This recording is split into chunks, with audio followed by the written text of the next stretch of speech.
Yesterday I put on a post talking about the fact that I participated in a webinar with the Organic Consumers Organization. They were talking about the whole Green New Deal and how they were in support of it.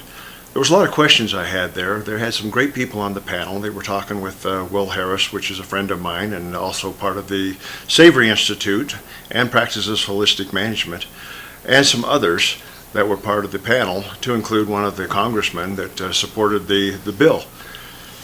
Some of the questions I have with that bill, of course, is the fact that you got to start off with the producer. We talked about the fact that we are probably 8 million farmers short in America. So how do you get people to transition from doing CAFOs, where large producers are taking cattle and pigs and chickens into a processing plant with large numbers and processing them there for to be put out to the consumer? Transitioning this type of system down to a local system requires a lot more small producers. And to have those, you have to have access to land, and you also need access to markets. First off, you got to have access to land. Will was lucky there in Bluffton, Georgia. He inherited his land from his father and had the opportunity to continue his legacy.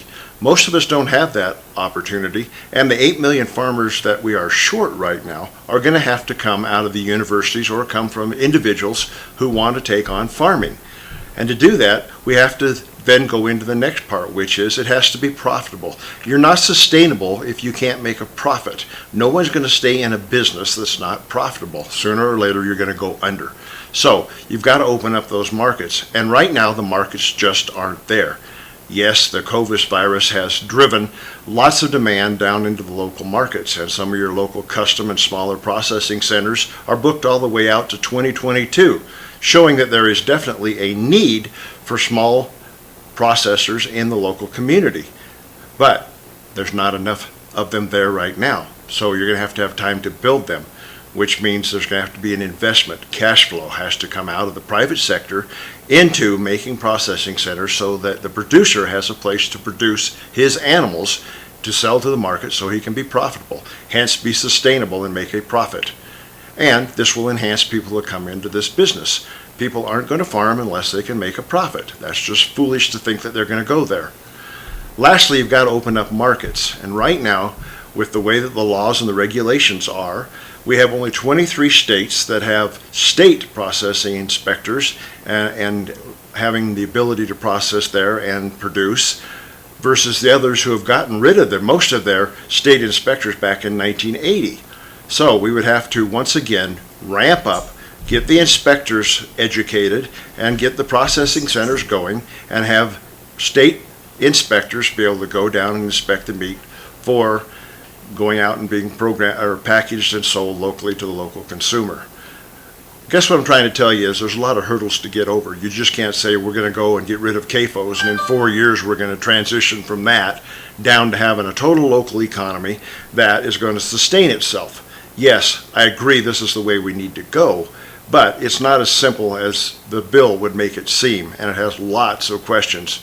The other question, of course, was that these people that are promoting this bill says, well, we also got to get rid of glyphosate and herbicides and pesticides that are polluting our lands. The whole reason we're getting rid of the CAFOs is because of the pollution going onto the lands. Well, I totally, once again, agree with that.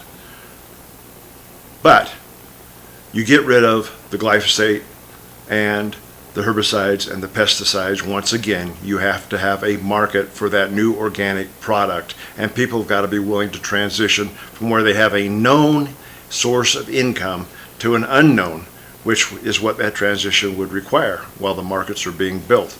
Also, your rules and regulations would have to be changed. Rules would have to be loosened and regulations so that you wouldn't have all these inspections that are going on, putting an extra burden on the producer and also the processor. Problem with that is everybody says, well, we want safe food. And if we want safe food, we want more regulations. We want more people coming down to inspect to make sure that we're not going to get sick. Well, that defeats the whole purpose, because the more regulations you have and the more agencies getting into your business and doing a step-by-step inspection, the more cost it is. And that cost is going to be passed on to the consumer, which became the last issue. And even Will Harris said this: he cannot fix inequity between people's incomes and their financial ability to sustain themselves with real food produced at a local area. So how do you do that? Not with more regulations, not with more agencies. You do that by loosening the regulations. You do that by getting rid of some of the laws that are too restrictive. And yet, indeed, you're going to accept risk. And the risk is that some people may get sick. But some people are getting sick now. So you can't have it both ways. You've got to either have food that's going to be processed locally that has a little bit of risk to it, or you're going to go back to a highly regulated system, which we have now with large CAFOs and areas where a government agency can come in and equitably inspect. That's just your two choices as far as I can see. So I think we need to go to the local market. I think it needs to be transitioned as quickly and as seamlessly as possible. But don't delude yourself that there's not a lot of hurdles to get over. The main hurdles, of course, are getting people into production, getting smaller processing down the local area, and having the money invested to support a local sustainable economy, and then opening up markets by loosening rules and regulations and accepting some risk on the health side. So we will continue with this discussion as we go forward, because obviously it is something that now the virus and what we've gone through has highlighted to people, and they realize that there is a problem, that our current food system is not sustainable and maybe not the best system. And we already knew this. Cornell University, Michigan State, all these have done studies in the past which have said the same thing. I just put out a paper by John Eichert which talked about CAFOs and the need for small farms and how to accomplish that. Read that paper and get familiar with the issues, and then we can fix them.